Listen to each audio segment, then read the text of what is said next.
Innal hamdalillah nahmaduhu wa nasta'inuhu wa nastaghfiruh wa na'udzu billahi min shururi anfusina wa sayyiati a'malina may yahdihillahu fala mudilla lahu wa may yudlil fala hadiya lahu asyhadu an la ilaha illallah wahdahu la syarika lahu wa asyhadu anna muhammadan abduhu wa rasuluhu la nabiyya ba'dah. Allahumma salli wa sallim wa barik ala habibina wa maulana Muhammadin sallallahu alaihi wa ala alihi wa sahbihi wa mawalah, amma ba'd. Fa ya ibadallah, usi nafsi wa iyyakum bitaqwallah haitsu qala Allah jalla wa ala fi muhkami kitabih ba'da a'udzu billahi minasyaitonir rajim. Ya ayyuhalladzina amanu taqullaha haqqa tuqatih wa la tamutunna illa wa antum muslimun. وقال النبي صلى الله عليه وسلم فإن أصدق الحديث كتاب الله وخير الهدي هدي محمد صلى الله عليه وآله وسلم وشر الأمور محدثاتها وكل محدثة بدعة وكل بدعة ضلالة وكل ضلالة في النار أما بعد. Sidang jemaah rahimakumullah, mari kita bersyukur dan memuji Allah Subhanahu wa taala. Semoga salawat dan salam selalu tercurah limpah kepada junjungan kita Nabi Muhammad sallallahu alaihi wa alihi wasallam. Melalui mimbar khutbah hari ini, khatib berwasiat kepada diri dan kepada kita semuanya agar kita senantiasa meningkatkan iman kita kepada Allah, memperbanyak amal ibadah kita kepada Allah Subhanahu wa taala, mempersiapkan diri kita dengan baik untuk menyambut dan menyongsong datangnya tamu agung bulan Ramadan yang mulia, yang Allah lipat gandakan pahala kebaikan-kebaikan kita di dalamnya. Kita berharap kita dapat menyambut datangnya tamu yang mulia ini dengan gagap gempita, dengan sukacita, dengan hati yang lapang, dengan perasaan bahagia, dengan jiwa yang sudah siap untuk melaksanakan segala apa yang menjadi perintah Allah Subhanahu wa taala di dalam bulan Ramadan dengan maksimal.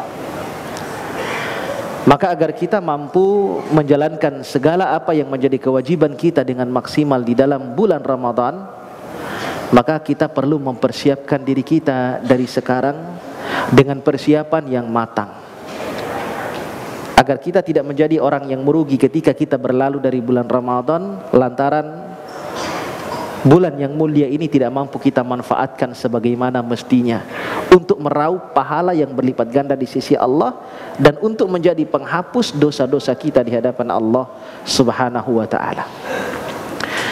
Maka bagaimana Nabi sallallahu alaihi wasallam memberikan tuntunan kepada kita di dalam menyambut datangnya bulan Ramadan? Yang pertama di antaranya adalah kita sambut bulan Ramadan itu dengan memperbanyak amal-amal sunnah. Di antaranya memperbanyak ibadah puasa sunnah. Sebagaimana disebutkan dalam hadis yang diriwayatkan oleh Imam Ahmad, sahabat Usama bin Zaid radhiyallahu taala bertanya kepada Nabi sallallahu alaihi wasallam, "Ya Rasulullah, lam araka tasumu syahran minasyuhur ma tasumu min Sya'ban." Ya Rasulullah, aku belum pernah melihat engkau berpuasa hampir di seluruh hari dalam satu bulan selain di bulan Sya'ban, di luar bulan Ramadan tentunya. Artinya bahwa Nabi berpuasa di bulan Sya'ban itu hampir di seluruh harinya.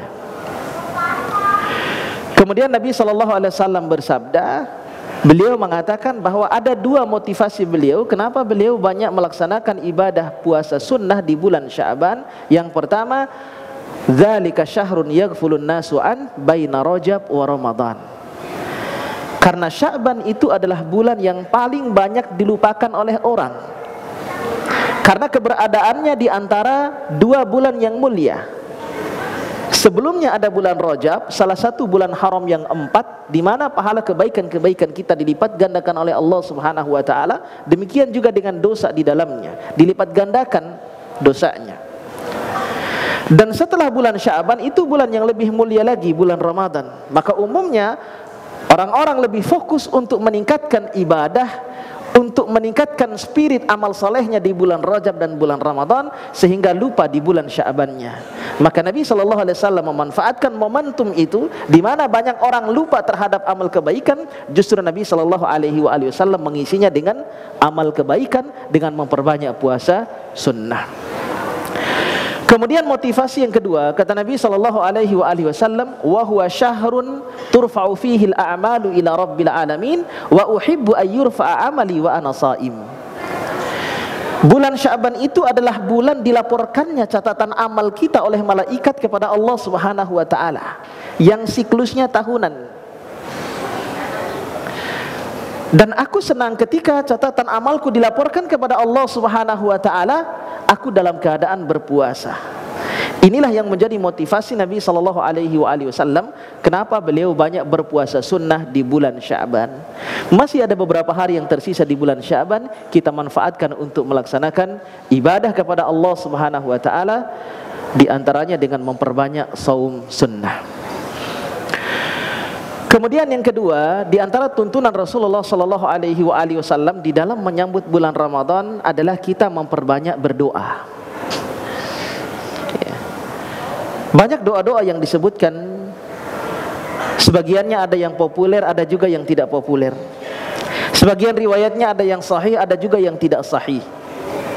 Di antara doa yang sering kita dengar adalah doa Allahumma barik lana fi Rajab wa Sya'ban wa ballighna Ramadan. Bahkan doa ini sudah kita panjatkan 2 bulan sebelum bulan Ramadan datang. Ketika kita memasuki awal bulan Rajab, kita membaca doa ini. Allahumma barik lana fi Rajab wa Sya'ban. Ya Allah, berkahi kami di bulan Rajab dan bulan Sya'ban, wa ballighna Ramadan, dan sampaikan, panjangkan usia kami di bulan Ramadan. Tapi hadis ini adalah hadis mungkar, hadis yang riwayatnya bermasalah.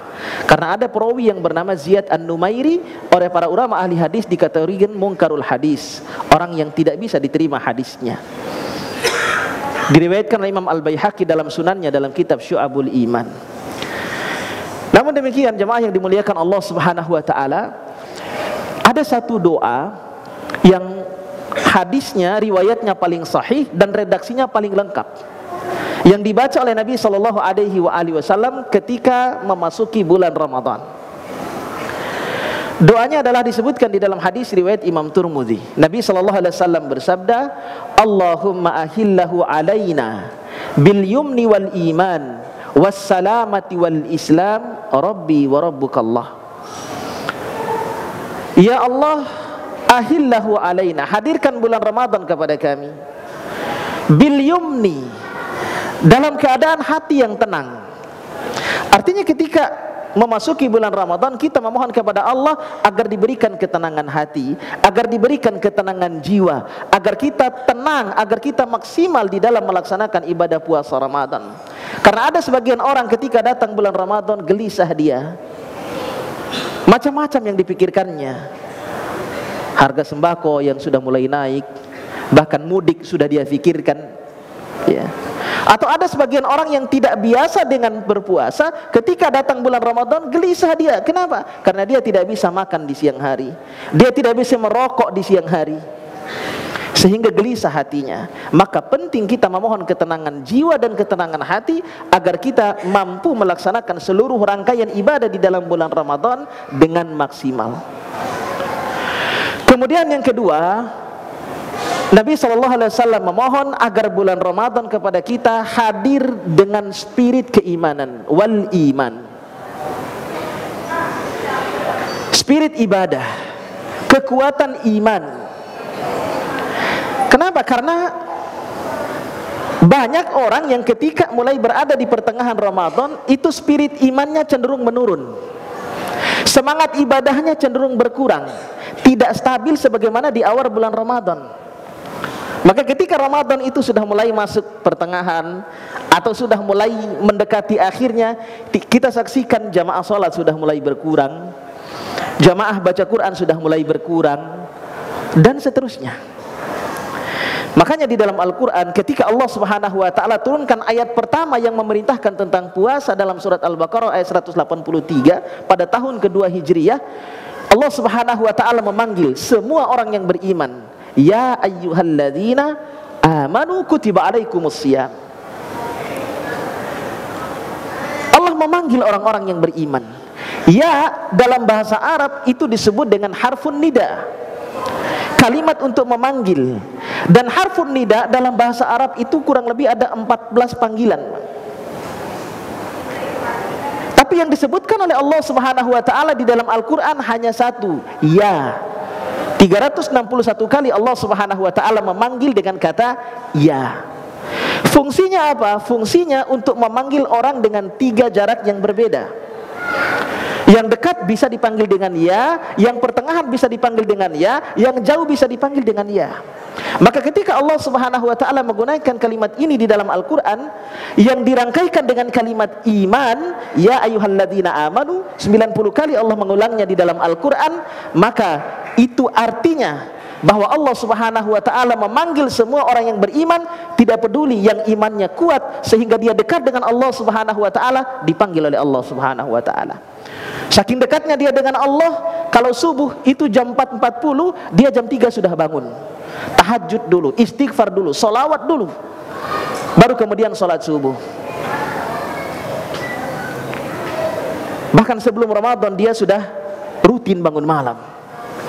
Atau orang yang imannya pertengahan, kalau subuh itu jam 4.40, jam 4.40 baru dia bangun, habis subuh tidur lagi. Atau orang yang imannya jauh dari Allah Subhanahu wa taala, kalau subuh jam 4.40, jam 6.30 dia baru bangun. Salat subuhnya dijamak sama salat syuruk dan duha. Tapi Allah Subhanahu wa taala menggunakan satu kata yang sama untuk memanggil setiap orang dengan level keimanan yang berbeda. Allah tidak peduli yang imannya kuat, yang imannya pertengahan, yang imannya tipis. Ketika datang perintah kutiba alaikumusiyam, maka datanglah menghadap Allah Subhanahu wa taala untuk melaksanakan dan menunaikan ibadah puasa di bulan Ramadan. Maka orang-orang yang lemah iman sekalipun akan tamat bulan Ramadan, yang tidak pernah ke masjid datang ke masjid. Meskipun tarawihnya doang, duhur asarnya enggak.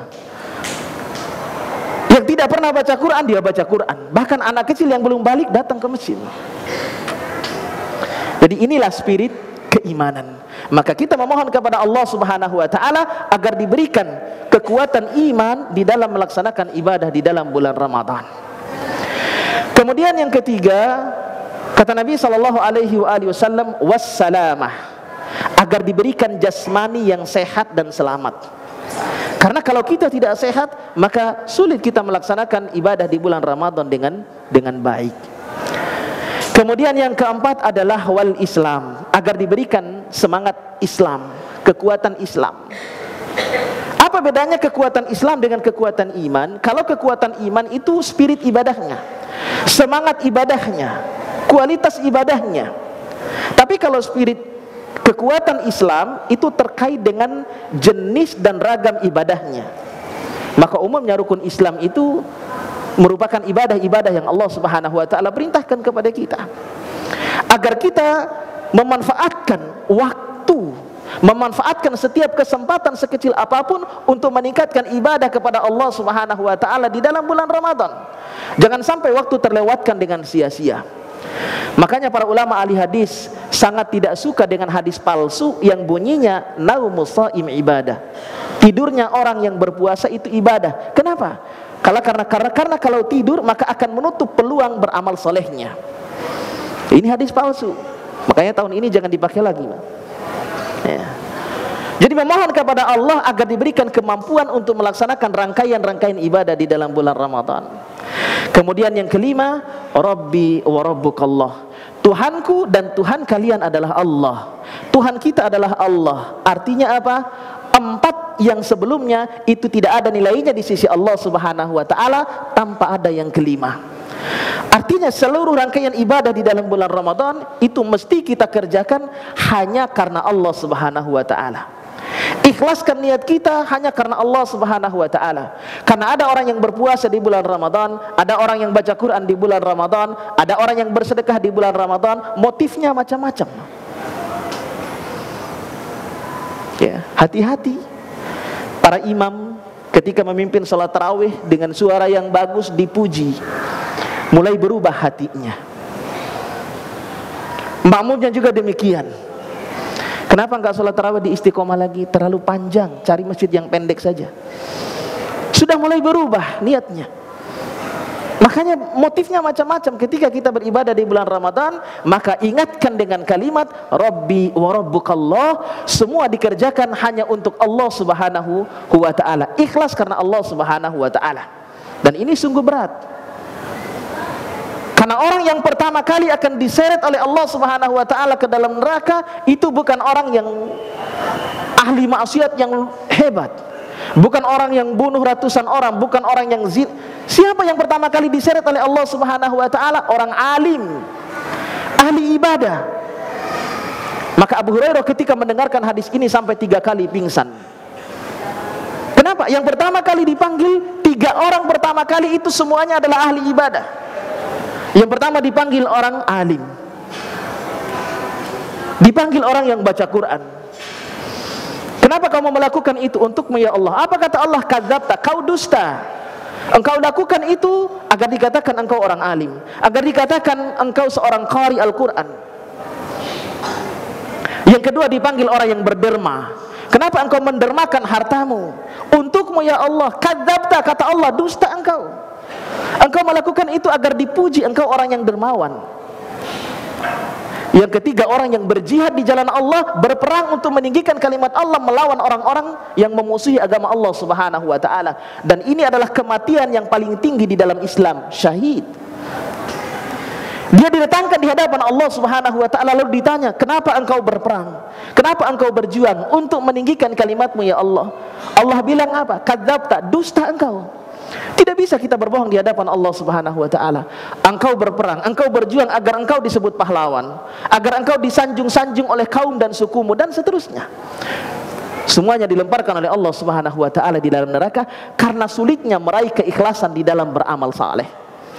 Maka doa ini penting untuk kita panjatkan agar diberikan kemudahan dan kemampuan di dalam melaksanakan seluruh rangkaian ibadah yang Allah titahkan kepada kita di dalam bulan Ramadan dengan maksimal, sehingga kita lulus dari madrasah Ramadan dengan indeks prestasi yang memuaskan dan kita menjadi orang-orang yang muttaqun, bertakwa di sisi Allah Subhanahu wa ta'ala. Ini tuntunan Rasul yang kedua di dalam menyambut bulan Ramadan. Berbanyak berdoa kepada Allah Subhanahu wa ta'ala. Bahkan Mu'alla bin Al-Fadl rahimahullahu ta'ala, beliau mengisahkan bahwa orang-orang soleh zaman dulu itu ketika berlalu dari bulan Ramadan, mereka berdoa kepada Allah. Kanu yad'una Allah sittata ashhur ayyuballighahum Ramadan. Mereka selama 6 bulan berturut-turut berdoa kepada Allah agar disampaikan kembali dengan bulan Ramadan yang berikutnya. Wa yad'unahu sittata ashhur ayyataqabbala minhum. Dan mereka berdoa kepada Allah 6 bulan berikutnya agar Allah berkenan menerima amal ibadah mereka di dalam bulan Ramadan. Jadi mereka berdoa. Apa di antara doa yang mereka panjatkan? Salah seorang ulama, Yahya bin Abi Katsir, beliau menjelaskan dalam Lataiful Ma'arif yang dinukil oleh Ibnu Rajab Al-Hambali rahimahullahu ta'ala, di antara doa yang dipanjatkan oleh para ulama, orang-orang soleh terdahulu adalah Allahumma sallimni ila Ramadan wa sallim li Ramadan wa tasallamhu minni mutaqabbala. Ya Allah, hantarkan aku hingga pada gerbang bulan Ramadan, dan hantarkan bulan Ramadan kepadaku, dan jadikan amal-amalku di bulan Ramadan amal-amal yang diterima di sisimu ya Allah. Ini doa-doa yang diajarkan oleh Nabi sallallahu alaihi wasallam dan juga para ulama kita. Kemudian yang ketiga, apa yang harus kita lakukan untuk menyambut bulan Ramadan? Mempersiapkan diri kita dengan bekal ilmu yang cukup. Pelajari segala hal yang berkaitan dengan fikih puasa, yang berkaitan dengan hukum-hukum puasa, keutamaan-keutamaan puasa, agar kita mampu meraih keutamaan-keutamaan itu. Pelajari apa saja yang membatalkan puasa agar kita tidak terjerumus ke dalam perkara-perkara yang dapat membatalkan puasa, atau di dalam perkara-perkara yang dapat merusak amal ibadah puasa kita. Pelajari seluruhnya agar kita meraih hasil ibadah yang maksimal nanti di dalam bulan Ramadan. Semoga Allah Subhanahu wa ta'ala hantarkan kita hingga berjumpa dengan bulan Ramadan. Amin ya rabbal alamin. Barakallahu li wa lakum fil Qur'anil azim, wa nafa'ani wa iyyakum bima fihi minal ayati wa dzikril hakim, wa taqabbal minni wa minkum tilawatahu innahu huwal ghafurur rahim.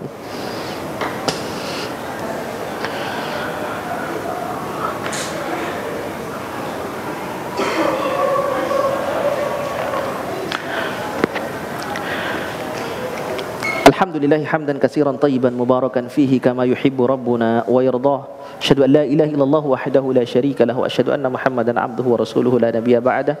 Allahumma shalli wa sallim wa barik ala nabiyyina Muhammadin wa ala alihi wa sahbihi wa mawala amma ba'd. Qala Allah jalla wa ala, a'udzu billahi minasy syaithanir rajim. Inna Allah wa malaikatahu yusalluna 'alan nabi ya ayyuhalladzina amanu sallu 'alaihi wa sallimu taslima. Allahumma salli wa sallim wa barik ala nabiyyina Muhammadin wa ala alihi wa sahbihi ajma'in.